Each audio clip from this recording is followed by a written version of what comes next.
My name is Alexander. I'm going to host this session. When the Tealium marketing team were asking for somebody to host a session talking about tag management, I jumped at the chance to kind of geek out a little bit with somebody who also knows the value of it as a user and kind of has a lot of experience in this space. The reason why it's kind of most interesting to me, I've been working in and around financial services for about 20 years now. Part of that time was spent working at HSBC, delivering tag management across the kind of 3 or 4 different business lines that they operate in and the 50+ different markets that they work in. And so I kind of had a bit of an experience of this myself.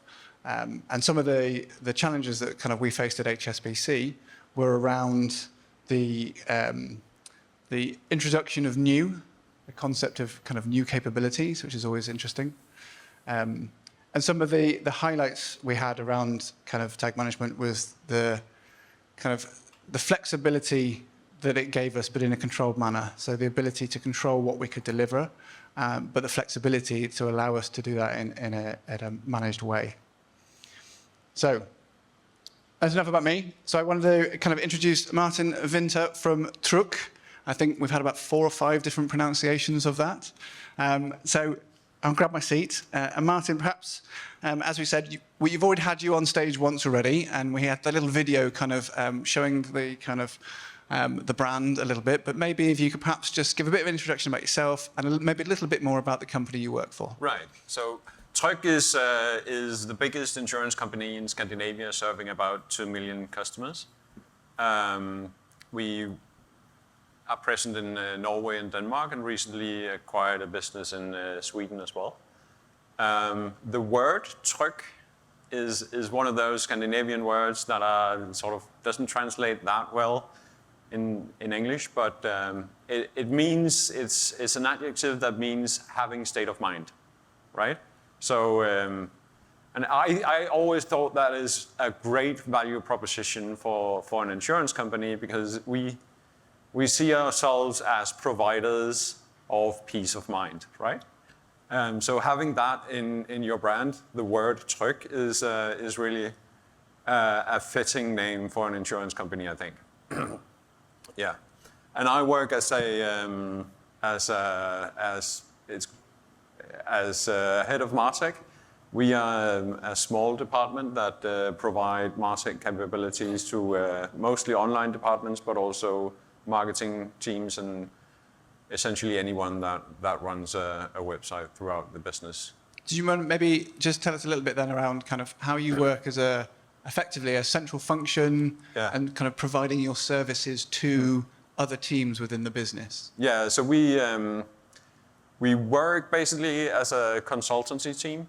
So we try to push new methods and new ways of working to teams that run websites, and we also try to sort of push certain ways of working. So our ambition, of course, is to streamline or to simplify the way that we work with things. But at the same time, we have no real mandate to dictate how things should be done. And it's always a challenge to sort of try to push something, but at the same time having no way of forcing anyone. And the way we try to achieve it is to have something that is so good that it really isn't much of a discussion whether or not you should pick this or the other solution, because ours is just, well, it works well for somebody else, and it's anyone can see that it's a good solution, right? So it kind of takes away the discussion from whether or not to picking our solution or something else, right? So how do you get to that point? So how do you get? We've got it up on screen. Is this no mandate and this idea of resource so good you can't say no. How do you get to a position within a regulated business that you're the kind of the default factor? If, as you said, there is no mandate necessarily to use you, how does that come about? Well, the one trick is, of course, to build something somewhere within the business and then export it to other parts of the business. And once you've done it the first time, it becomes a lot easier to persuade the next and the next and the next. And in order to do that, you only have to find one business unit that's interested, right? So the typical approach might be to ask several business units, does this sound interesting to you? Just not really pitching anything, but just having a sort of a casual conversation. And if that sort of you can feel there's leverage, then we go into the pitch mode, right? And that usually works really well because it's easy to copy paste to the next and the next and the next, right? So that's the first approach, and the second approach is to sort of maybe plan ahead a bit. So, for example, when we had the Google talk, the talk from Google, and they talk about the click IDs disappearing, that's going to be an issue for us as well. So might as well start thinking about it now, right? So when the issue comes up, and it will for sure, we will probably have sort of a half-baked solution that would remedy that. So I think some of what you're saying now is kind of, I think, mirrored in some of the conversations when people were talking about the CDP. But I just want to kind of, let's focus back in on tag management, and let's maybe go back to the beginning of the journey. So maybe give the folks here kind of an idea of kind of, how long has that journey been for you guys? And kind of where was it you started? Like, what were the kind of core needs at the beginning from that piece? So when we started with tag management, we have hard-coded tags on our website. So our web analytics, for example, was baked into the source code of the website by developers typically. And in order to make a change to that implementation, we would have to make a change request, submit it to a backlog. 1 or 2 months later, yeah, you're laughing. It's not funny. 1 or 2 months later, they would actually make the change, typically wrong, and we would have to like test it and figure out what was wrong, tell them, wait for them to fix it, test again, and then approve for production. And that whole task would typically take like 3 or 4 months, right? And of course, when you look at your data, it's because you want to learn something, and that new learning would feed into a change somewhere that would hopefully improve something for your customers or for your business, right? And the faster you can learn, the faster you can make changes, and the faster you can make that change feed into your data production in the form of a change to your data production. So changes to your data production is part of the iteration cycle when you build a website. And if you wait 3 or 4 months to have a change done, obviously that iteration cycle is a lot slower. So I know you mentioned this morning some stats in terms of the improvements in data quality you've had. Yeah. How do you think that would have been achievable without tag management? No, not a chance. Okay. Basically, it's because it's just too slow. And when you have front-end developers working on your web implementation, well, I mean, they basically hated the job, to be honest, right? So it doesn't they don't know what a Facebook remarketing pixel is. It's just something they have to finish. So how do you abstract that away then? So obviously you've got all of the teams who are actually doing the doing. Yeah. You're setting the standards, but then you have requests from the marketing teams for a Facebook or a Google or whatever. So how do you connect those three pieces together with the kind of the need from the business, the understanding from your team, and then the lack of interest, for a better word, from the engineers in terms of what they need to do and how to make sure they do it right? Yeah, well, what tag management did for us was to take the developers out of the equation, essentially. That whole 3 months life cycle of a change request was basically boiled down to the time it takes to make the change in Tealium and deploying it, usually 5 minutes. So we went from 3 to 4 months to 5 minutes. And that was like a mind-blowing experience for our marketing teams to write us an email saying, hey, could you please work on implementing this pixel on your website? And we would reply back, yeah, we've done it now. And they were like, what? Yeah. So that was the sort of initial change that it made for us. So that's obviously that's like a huge success story there, and kind of that value that brings. kind of other areas, or are there other ways you measure the kind of value that kind of management brings to the business? Yes, certainly. Our data quality was improved massively. Obviously, when you have a sort of a change life cycle of 3 to 4 months, there are a lot of changes you simply don't have time to, and you don't get done, and they tend to stack up, meaning that your data quality degrades over time, right? And as we experienced this improvement from 3 months to 5 minutes, it also meant that the number of changes we could get done was like multiplied by maybe 100 or even 500 maybe.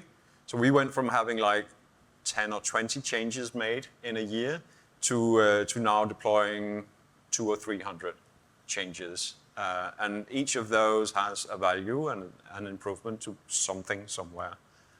So obviously with all these changes and all the success it brings, but there's always a challenge associated with it's kind of this new capability, this new speed. And in terms of kind of new in the banking world, we have some certain colleagues or certain areas of the business like risk and compliance who get a bit antsy about the idea of all these changes. So as you're starting to kind of increase the pace at which you're changing, the changes you're making and making updates on the kind of the secure and on the public websites, etc., how do you manage those conversations with the colleagues in your business who are very much focused on the risks and mitigating that, or kind of the IT security and the kind of the data governance from a controlling point of view? How do you include those in the conversation and bring them on board with the capabilities you have? Well, it's a really can be a fairly complicated discussion with a lot of arguments and counter arguments and stuff like that. But to sort of sketch it up, well, first off, it was different for us back then, 7 years ago, because anyone could see that what we were doing back then wasn't working for anyone, right? So it was easier back then than it is today for many of you, I think. But I think one of the discussions is around risk, right? So deployment safeties and the risk of, let's call it what it is, crashing the website, for example, right? And we tend to look at risk as the chance that something bad might happen. But there are really two sides of a risk, right? There's the chance that something bad happens, and then the effect of the bad thing that might happen, right? So the consequence of the risk happening, right? And while having marketing people working in your code and making many changes might increase the risk that something bad happens slightly, the fact that you can make changes really fast also means that if something bad happens, you can always undo it. I mean, tag management has change revisions and a lot of deployment safeties in place. That means you can always just roll back. So while doing something bad in our old setup where change took like 3 months was a really bad thing to do, right? Because it took months to fix it. Potentially you had to wait till the next release at least, right? Now, if we do something bad, it takes like 5 minutes to fix it, right? So while the risk might have improved slightly, the consequence of an error has gone down dramatically. So that kind of, and I remember we used to have at HSBC the same idea, this relative risk. It's the kind of X times Y to give you a kind of a score, if you will, of how bad is bad. But obviously they're still going to see that as a risk. So how do you, and again, I know from my point of view and experience, is kind of somebody has to sign off on that risk. How do you manage that? From your point of view, if you've got no mandate, no control over it, is that still with you to sign that off? Or does it go to the individual business units to weigh it up individually in terms of, is that a risk we accept or not accept? Like, how is that managed?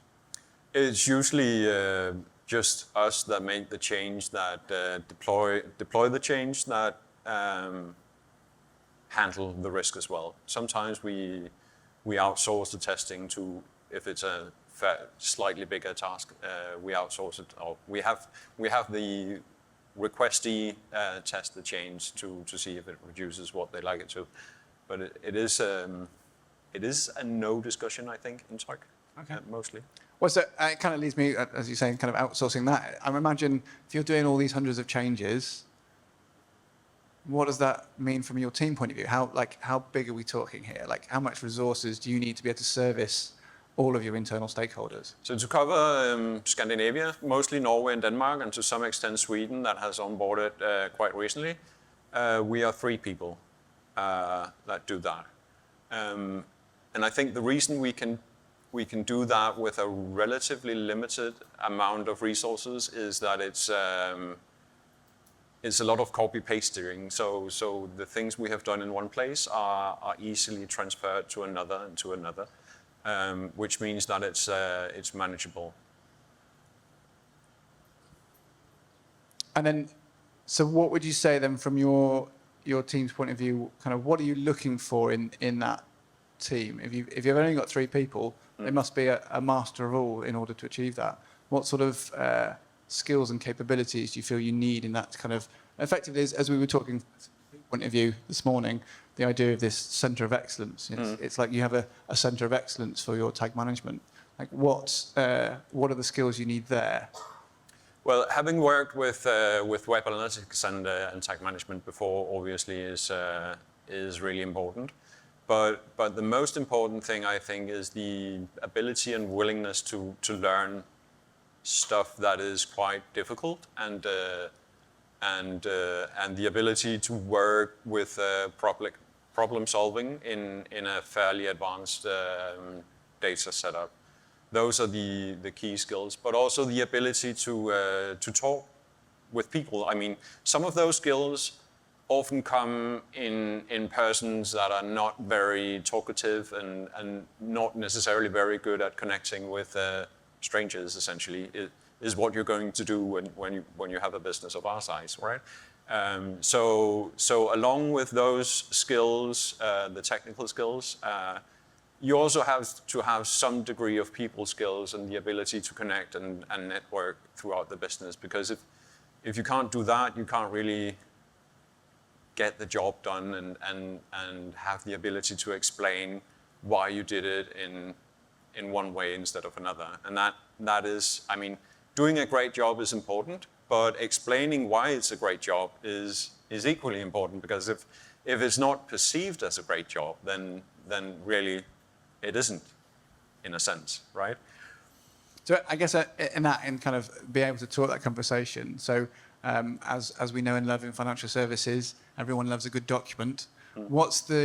How do you document, and how do you kind of define the processes you run through, and how do you share that out with the kind of the wider org? I think one of the reasons we can do with just 3 people to cover the Nordics is that we rely on the processes that is sort of pre-built into the systems we work with, right? So when you work with a great MarTech tool, it sort of invites you to work in certain ways. That is part of the package you're buying, right? That it facilitates and invites you to do things in a certain way.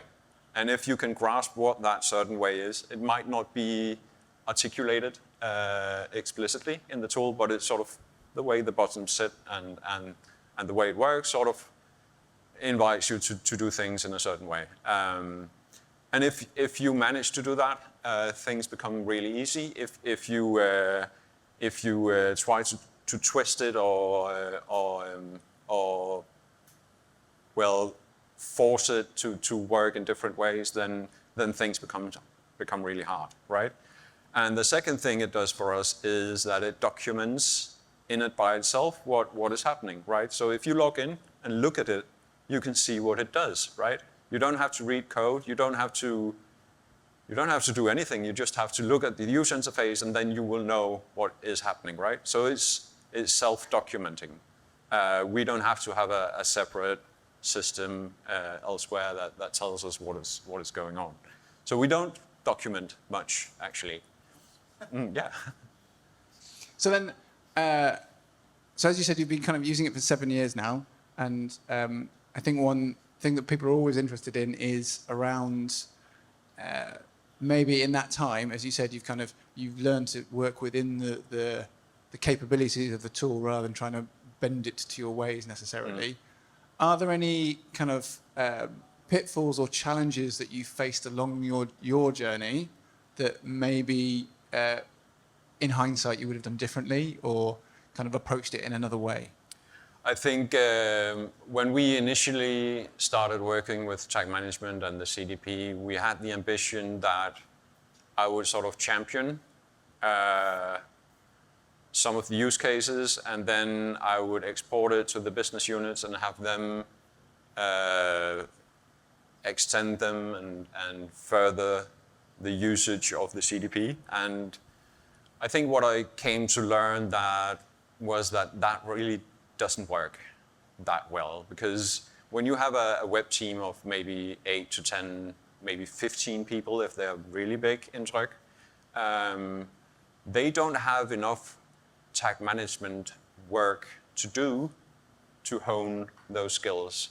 So they don't really achieve a level of practice with tag management or CDP work that means that they ever become really good at it. So those skills and those ways of thinking is what brings about the next good idea, right? So the next good use case comes from the previous 5 or 10 use cases that you've done before that one, right? Which in turn means that it just sits there and does nothing in time, right? So it sort of dies, drizzles off into less and less activity. So I'm going to go back on the activity side of stuff. It would be really interesting for, I guess, folks to know if you are onboarding us. So we've talked about like if somebody needs a change or they've got a new website they need to bring on board. But what about coming from the other side? So if you need to bring on a new technology, let's say you're switching your analytics package or something like that. How much do you guys get involved in that process within the business before it lands on your desk as a implement this? And then secondly, it's kind of once it does land on your desk, kind of what other steps that you go in to that's either a generic or perhaps a kind of more like financial services focus? So what are the kind of the due diligence pieces you might need to do? Well, it depends a lot on the tool, but in many cases, it's actually we invent the requirement and we try to showcase it to someone and pitch it, essentially. And they would say yes, and we follow that grow legs process, like we build something somewhere and then we copy-paste it to other markets, right? That is a common approach and one that we have followed many times. In other cases, we would see that business units has this notion of they want to do something, they have spoken to a sales guy somewhere from some vendor, and they would say, hey, how about we start using this one? And quite often the answer is, we can do that already with our existing tech. And then we might even have a use case from somewhere showing that we've done it as well.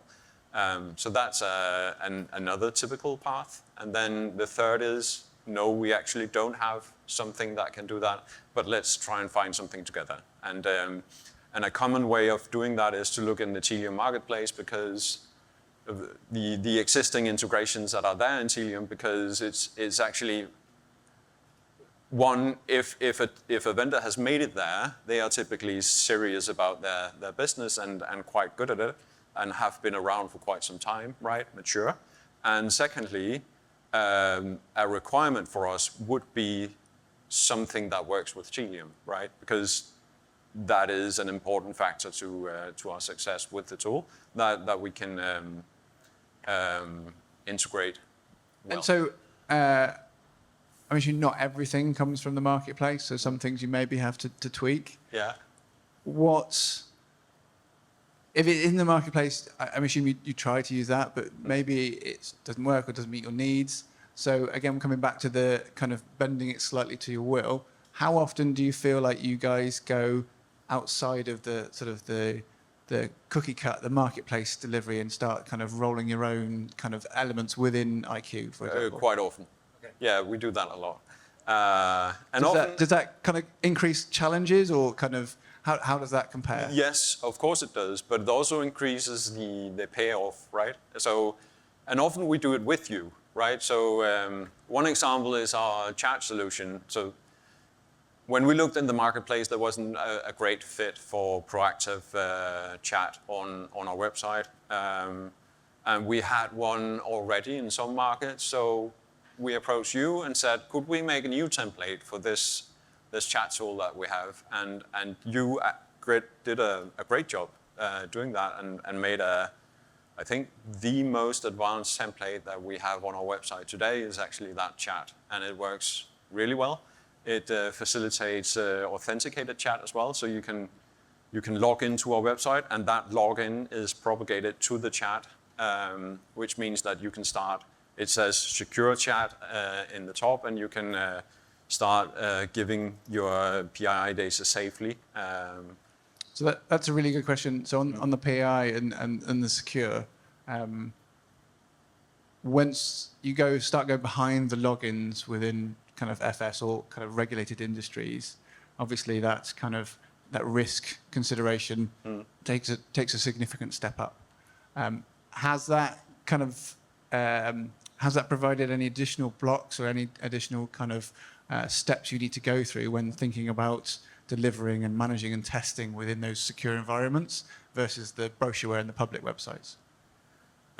Again, everyone could see that what we did before wasn't working either, and that it wasn't safe either. I mean, if you have the first question we asked ourselves was, would we rather have a front-end developer that knows essentially nothing about web analytics or marketing tagging, working with our marketing tag, or would we rather have a web analytics guy deploying those things to our website, right?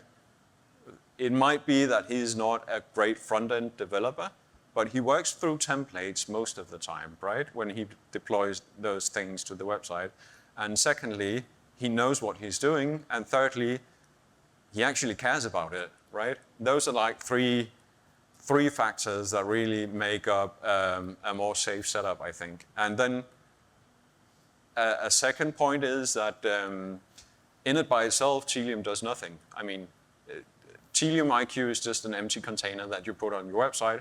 What you need to worry about is the things you put into it, right? The stuff that you deploy into your website. So Tealium isn't really a safety concern in itself. Well, it is, but not much, right? But the web analytics, the marketing tags, all those things that you deploy to your website through your tag manager is what you need to worry about. Is there anything you do within Tealium? So I know we've got different permission levels and access levels. Are there anything like that that's kind of useful in supporting that kind of capability of valid, like the check and double check kind of approach? I know some of our customers have kind of separated out who can do dev versus who can push to production or things like that. Are any of those considerations that you guys use as well? We've used the ability to simulate the test environment in production environments a lot. So one issue that we've had is that our test environments don't necessarily look exactly like the production side. And sometimes that in itself is a risk, because we might deploy something that looks just fine in the test environment, but since the test environment isn't exactly the same as the production environment, it might not look fine in the production environment. And secondly, when you log in to the website, you use those state-issued login functionalities that we have in Scandinavia, BankID in Norway and NemID in Denmark, and they don't always work in test environments. So being able to just log in as yourself in production and see what happens, and then simulate Tealium's test environment on top of that experience is an extra safety that we've used a lot. I wanted to ask, I know this is kind of more on IQ side, but I know you were on stage this morning talking about CDP, and I just wanted to ask about your experience, I guess, between using the two tools and how using them together, whether that's provided any additional benefits to using them separately, as it were. It's the big big change, there's something called data layer enrichment that they spoke of on the big stage as well. It facilitates that you can upload any data into the server side of Tealium. So if you have like a CRM list of people that has some trait or another, you can upload that into the server side, and doesn't mean that the visitor actually has to be on the website. It can be asynchronous. But once the visitor does make it to the website, whatever is on that list is going to be in the client side, in the visitor's browser as well. So you can use those variables to enrich whatever you have working on your website, your web analytics or your marketing tag. And many of those tags only take data from a browser, right? You can't communicate with them through an API necessarily, right? So having that on the client side actually means that the ways that you can put that data into various tools and widgets and various vendors increases quite a bit. And then, so one thing that maybe folks might have missed because they were here, but I know Bob was doing his piece a bit before ours, and having had a sneak peek, I know there was one of the things he mentioned on there, which was around kind of data observability and data governance, and exploring how within the Tealium product we can do more in that space. And I know kind of we've had quite a few chats about this and the capabilities in kind of where Tealium is today, and kind of what you've kind of done to take it a bit further yourselves. I think it might be interesting for folks to maybe hear a bit about that, but also kind of if that's an area that from an IQ side that kind of I think we're looking at, what from your point of view do you see tag management solutions needing kind of next? Where do you think we should be looking? Where are you looking? Right. So what we've done with data quality is to take the standards that define what a particular page view of any given type should look like, and translated that into Python code, essentially. And every time we have an event coming in from our website, we can evaluate whether or not that event lives up to our criteria for a correct event. And we stick the result in a database saying it was valid or invalid, and what the offending variable was. And we can build reporting on top of that. And we did that because that feature wasn't present in our tag management, obviously. But it works really well. The alternative is to have an external tool scan your website, crawling all the pages and looking at all the variables. But obviously, when half your website is behind a login, and that is a state-issued login, you have to be an actual citizen to get through that login. Then an external crawler simply doesn't cut it, obviously. So doing it the other way on the server side, streaming all the data through this checking mechanism, covers the entire website, including all the small weird corners and errors that you don't get to see very often, and pages that are only viewed once a month in a full moon by someone, right? So it has a broader reach, and it checks everything. And we can also use it for new deployments, actually. So when someone somewhere makes a new feature on the website, we can run the data from that new feature from a test environment, for example, through that data checking functionality, and give them a report back saying whether or not they made the data layer implementation correctly. And so that's kind of what you do today, and that's kind of your kind of core usage today. Right. I guess kind of where are you looking next? So what do you see as the next challenge or the next opportunity from using IQ? We've looked quite a bit into A/B testing. Again, those pages behind login and all the functional pages that we have, claim forms and price calculators and all that, they don't sit well with the regular A/B testing tools. We've tried with Adobe Target and Optimizely, but loading those pages, bringing the testing tool into the right state where you can make your addition and deploy a test, typically takes ages if you can even get it to work. And what we've come to realize is that just coding our A/B test in JavaScript and deploying it through IQ is actually a lot easier, and it gives us much more control. So that will be, I think, the next big beast in our efforts that will bring about tremendous value. Because when you have, say, a purchase solution that maybe brings home, say, 10 million pounds a year, being able to gain maybe 5 or 10% extra off that from doing an A/B test that takes a week, that's tremendous value. And the only challenge actually is to be able to make another and another and another A/B test, because every time you get 5 or 10% maybe, or every second time or whatever, so the gains versus the effort is really at a really good ratio, I think. And yeah. Okay, so I mean that was kind of the bulk of the questions from there. I think we were going to open it up to see if anyone in the audience had any questions. I did want to kind of just ask one. I've got on the screen, we've got the Tryg kind of safety ring, and there's a lovely story about these, and we saw it on the video this morning. Yeah. Maybe you could just kind of give us a 1 minute, a bit of an explanation of why is this? Why have you guys done that? It's actually in Tryg's logo. So Tryg's logo is that ring there. It's a life buoy, we call it. And you see it on ships as well. You throw it into the water and you can save someone that's about to drown. You know them, right?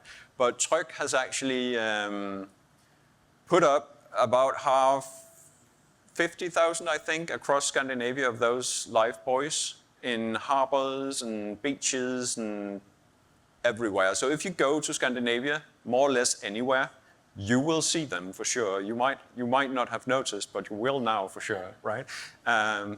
They are all over the place. It's excellent. It's kind of bringing brand into the adventure world for Mikey. Perfect. All right. Well, I don't know. Did anyone have any questions or any thoughts? We've got one over here. Yes.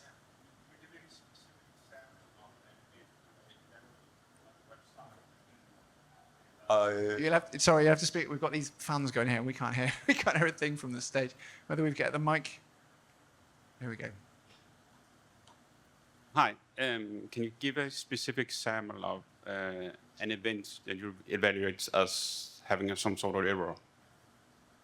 The one you logs. Sorry, you can't hear me at all, or Can you turn him up a bit? Sorry.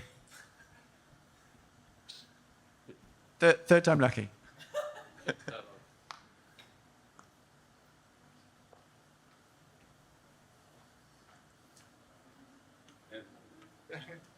you just feed the kitchen. Yeah. Yeah. And the Tealium has some events you will have 5 på. Yeah. Kan du give et specifikt eksempel på, hvem har logget? Yeah. Okay, so the question was, I spoke about events with errors.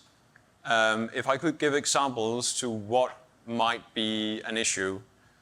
So one really serious one was to have purchases without a purchase ID. And the purchase ID is what triggers it to be counted as a purchase in our web analytics. So having purchases without the purchase ID is bad, obviously. But it might also be more simple, trivial stuff.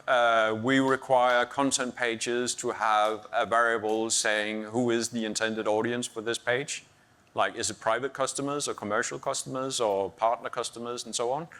And it might be missing. It might have a value that's not correct. It might say commercial customers instead of commercial, or it might say, well, whatever. It could say a lot of things, right? Each web analytics implementation, each data layer implementation is done by the developer that codes the page. And that opens up to, well, any number of errors, I right? think one we always used to get was when a developer didn't know what they were doing, they would just put null for everything. Yeah. And you get null on 50% of the video. No, Yeah. we don't need those. If it's null, leave it. So yeah, similar things. Yes, yes. Could be anything, essentially. And again, just to remind, so you'll get that report, you'll identify where the challenges were, and then from that, you'd know which team was responsible, and kind of go back with a... Yes. We've marked your homework, We've you've actually got to taken see. it a step further and build a solution that can generate a PDF document that states all the issues that we can submit to a backlog somewhere. And when that has been sitting there for a few months and they haven't done it, we can press the button again, making a new PDF and submit that again. So that is always fresh, right? Are you ever inclined to use some of the features in IQ to kind of help them out?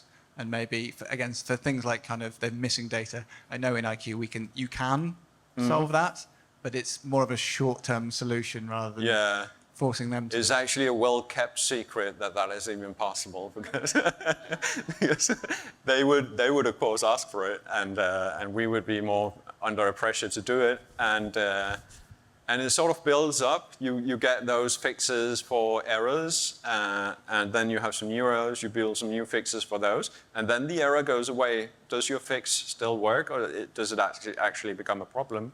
And how do you keep track of all your fixes and which of them are still relevant? It sort of builds up, and it's a great way of making technical debt actually to have fixes like that. So we try not to. Very sensible. I should say perhaps that this functionality has improved our data quality from having, in some markets, around 80% of our events had at least one error to less than 10% in a course of 6 to 8 months. So it has been doing a lot for us. Any other questions? Yes. We're going to try again for the mic. Hey, so we've got about 20 different brands and maybe 300 or 400 websites off of a single Tealium profile. Are you guys splitting like Norway, Denmark into separate profiles in Tealium? And if you are, how do you keep them consistent with each other? Because that's the challenge we have. We stick them all together so that the code is exactly the same across each one. Well, first off, we have fewer different websites. We don't have 20-ish. We have like 3 major websites, one for each country, right? So it makes the challenge somewhat easier. But we do have partners, and that's really a challenge for us as well, because a partner might be a labor union, and they have a branded version of the same website. So the website is white labeled, and then they show their logo in the top, but it's really the same website. And sometimes they would go from a separate domain and then land on our website. So we also have cross-domain issues in our tracking, which makes it really difficult. It's a challenge for us as well. That's what I'm trying to say. But more or less, the answer is that we have separate deployments for each website, and we manage them separately. It's a bit of extra work, but then on the other hand, you don't have to make special adaptations from a centralized template. Do you guys use the kind of the library functionality and some of the capabilities? No, we actually don't. Okay. And it's because we have so few websites. Because I know for some of our other larger customers, certainly in Europe, where we're across multiple countries, in most instances, they split out via country as an often one. Sometimes we're brand as well, but it's mostly country separations. And that's where the library capability really kicks in, allowing you to keep those code elements consistent across all of those instances. And we have some new, I know we've got some new stuff coming as well around kind of APIs. So we've got things like the JavaScript extension APIs, which means you'll be able to send the code from a single place into multiple locations that allow you to keep controls over that. We do that with GitHub at the moment. Yeah. We had some customers who were complaining that they're not GitHub users, so they couldn't do it from GitHub. So was there another way? So that's where the APIs come from, so they can provide the same thing, and then they can also put some kind of code controls and code qualities upstream of sending the code into Tealium. So that's another option. Thank you. Any more? Yes.